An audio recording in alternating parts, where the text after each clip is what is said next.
और प्यारे बच्चों, तो आज हम आपके लिए एक अगला वीडियो लेके आए हैं। बहुत ही मोस्ट इम्पोर्टेंट टॉपिक है। आज का लेक्चर जो है बहुत ही इम्पोर्टेंट है। तो ये है, एक समान वैद्युत क्षेत्र में रखे वैद्युत द्विध्रुव को घुमाने में आवश्यक बलयुग्म का आघूर्ण। इसमें न्यूमेरिकल भी आते हैं और इसका डेरिवेशन भी आता है। इसमें 2-3 क्वेश्चन बनते हैं। तो ये जो है पेपर में ज़रूरी आता है लगभग। तो चलो शुरू करते हैं। तो सभी बच्चे अपना नोट्स बनाने के लिए तैयार हो जाइए।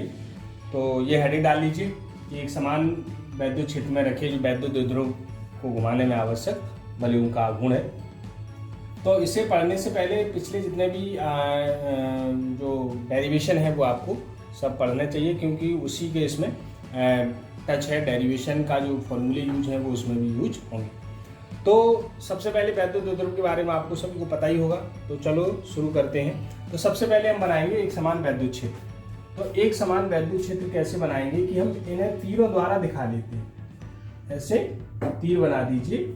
ये हम क्या करेंगे, एक समान वैद्युत क्षेत्र है जिसे हम तीरों द्वारा प्रदर्शित करेंगे। इसका मतलब इसकी है कि ये इसकी वैद्युत क्षेत्र की जो दिशा है वो इस तीर की ओर है और ऐसे करके ये हमने दिखाया। ठीक है बच्चों, तो इस तरह करके आप ड्रॉ कर लीजिए फिगर। अब इसमें क्या करेंगे, हम एक वैद्युत द्विध्रुव रखेंगे। तो इसमें हम थीटा कोण पर एक वैद्युत द्विध्रुव रखते हैं। ठीक है, हमने पहले भी आपको बता चुके हैं, थोड़ा वैद्युत द्विध्रुव को मोटा करके रखते हैं जिससे कि ये पता चले कि यहाँ पर एक वैद्युत द्विध्रुव रखा हुआ है।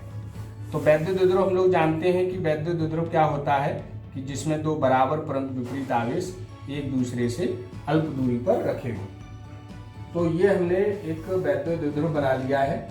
और वैद्युत द्विध्रुव को आपने जैसे अच्छी में डेरिवेशन पढ़े होंगे, तो उस सभी डेरिवेशनों में हमने वैद्युत द्विध्रुव को ए बी माना है।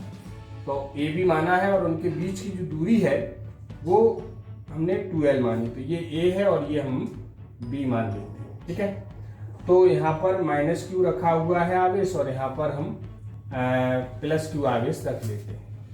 ठीक है, इनके बीच की दूरी जो है प्यारे वो होती है 2l।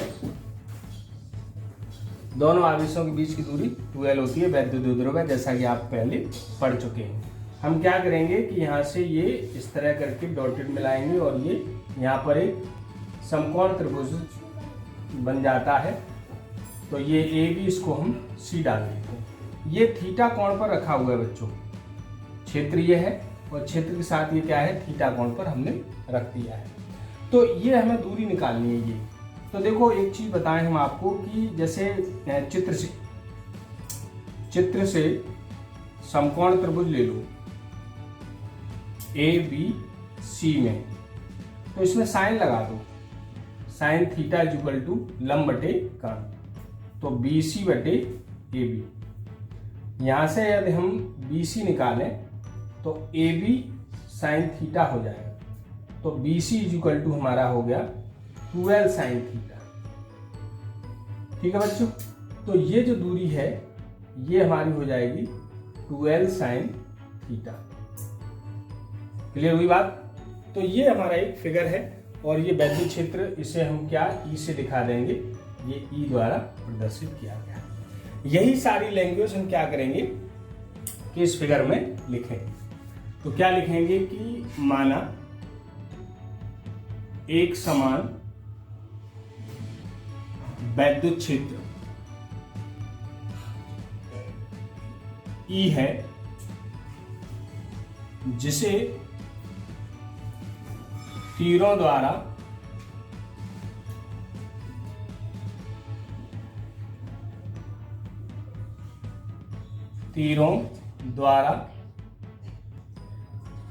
प्रदर्शित किया गया है। प्रदर्शित किया गया। बात क्लियर हुई? एक समान वैद्युत क्षेत्र जिसे क्या तीरों द्वारा प्रदर्शित किया गया। ठीक है बच्चों, चित्र देखते रहना, उसी को लिखना है। जिसमें यानी कि उस क्षेत्र के अंदर जिसमें ए बी वैद्युत द्विध्रुव क्षेत्र के साथ थीटा कोण पर रखा है। थीटा कोण पर दिख रहा होगा आपको, थीटा कोण पर रखा है। अतः द्विध्रुव पर, अब देखो प्यारे, इसमें जैसे ये प्लस माइनस क्यू आवेश है और वैद्युत क्षेत्र ई में रखा है, तो इस पर बल इस तरह लगेगा प्यारे, यहाँ से इस तरह।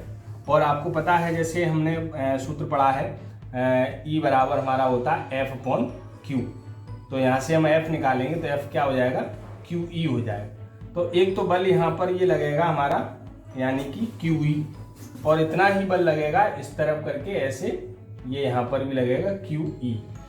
तो ये बिल्कुल पहले इस तरह ये घुमाने का प्रयास करेगा। यानी इसमें बल युग्म जो है, बल युग्म यानी कि बलों का जोड़ा। तो यहाँ पर दो बल लगेंगे, एक ऐसे बल लगेगा, एक ऐसे।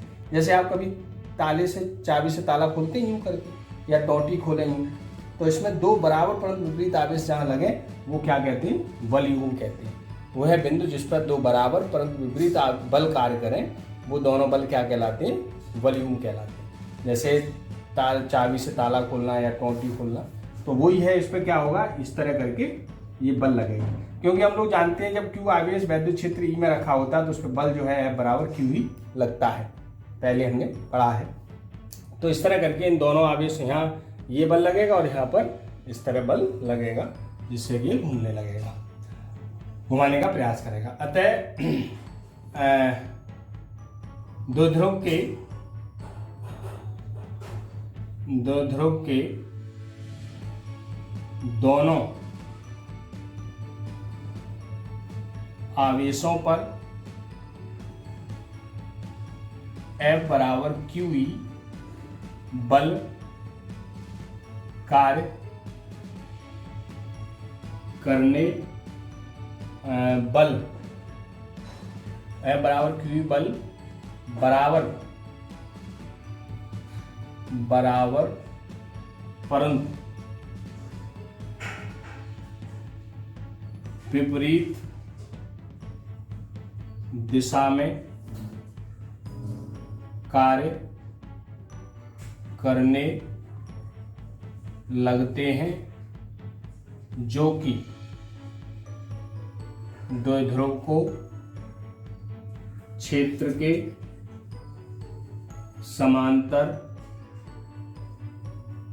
लाने का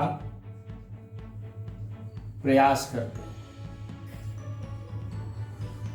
ठीक है, ये इस तरह करके जैसे वैद्युत क्षेत्र है उसी ओर लाने का प्रयास करते हैं। जब एक ऊपर लगेगा नीचे, तो इसमें जैसी ये दिशा है वैसी उसी के समांतर लाने का प्रयास।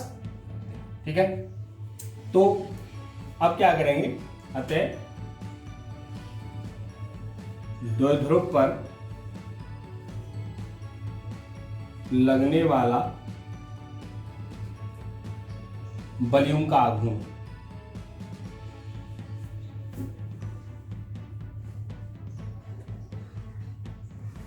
ये टाव होता है, और टाव बराबर बल गुणा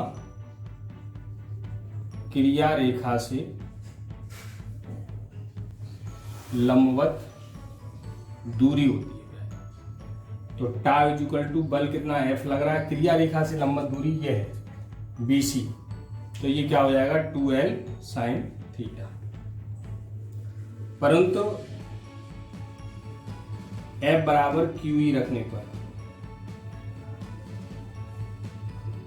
तो tau is equal to QE into 2L sin theta.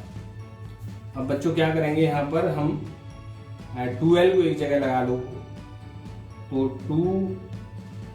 2 ऐसे कर लो, Q इंटू 2L एक साथ कर लो, और E sin थीटा एक जगह कर लो।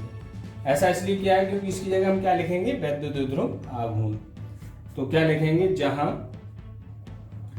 P बराबर Q इंटू 2L रखने पर, और P हम लोग जानते हैं वैद्युत द्विध्रुव आघूर्ण होता है, तो ये हम रख देंगे। तो tau is equal to P sin theta.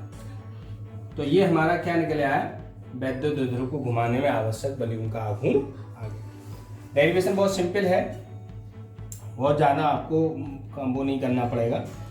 तो ये इस तरह करके हमारा ये डेरिवेशन हो जाता है। अब इसमें एक केस है, वो हम केस बता दें। केस फर्स्ट ये होगा कि यदि वैद्युत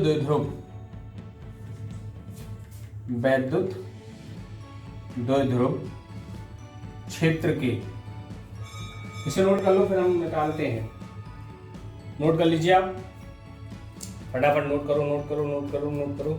ये ध्यान रखना, ये बल आघूर्ण का सूत्र होता है, बल गुणा क्रिया रेखा से लंबवत दूरी। ये बल आघूर्ण का फॉर्मूला होता है, और बल आघूर्ण को ये टाव होता है।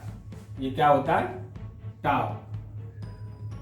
ठीक है, टाव इज इक्वल टू बल गुणा क्रिया रेखा से लंबवत दूरी, और ये जो लंबवत दूरी होती है वो ये वाली निकाली जाती है। तो एफ और क्यू, और ये इस साथ लगा दिया, इसकी जगह पी।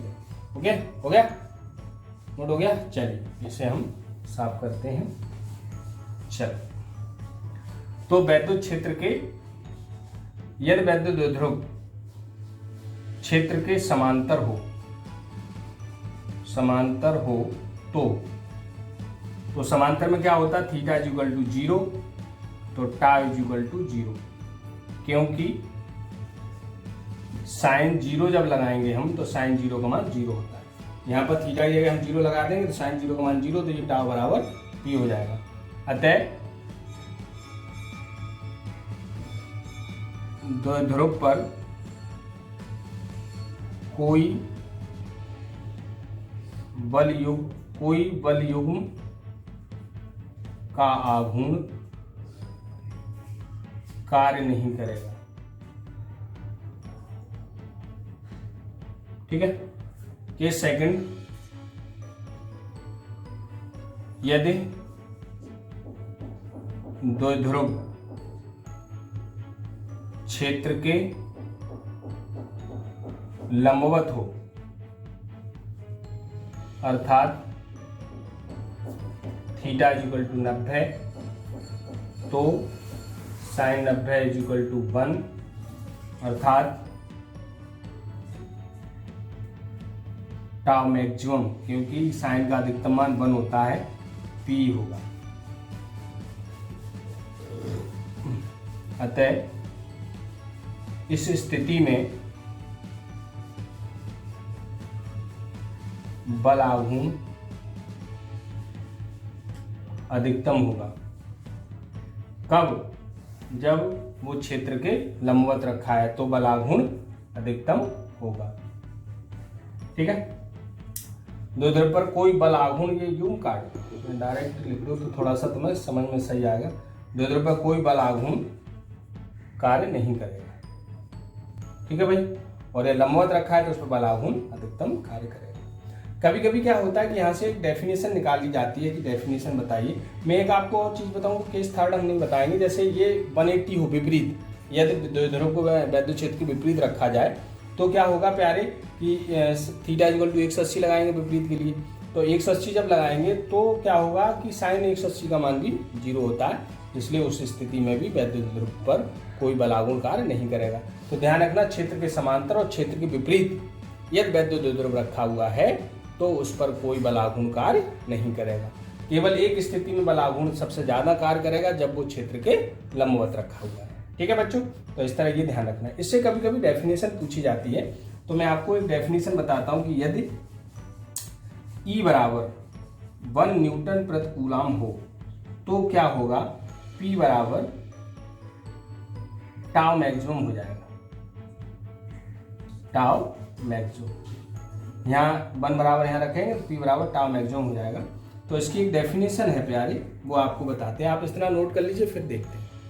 ठीक है बच्चों, चल, तो इसमें हम इन्वर्टेड कॉमा में क्या लिखेंगे कि वैद्युत द्विध्रुव आघूर्ण उस अधिकतम बल आघूर्ण के बराबर होता है जो 1 न्यूटन प्रति कूलम के वैद्युत क्षेत्र के लंबवत रखने पर लगता है।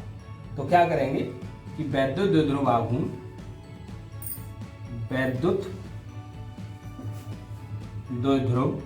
आघूर्ण उस अधिकतम बल आघूर्ण के बराबर होता है जो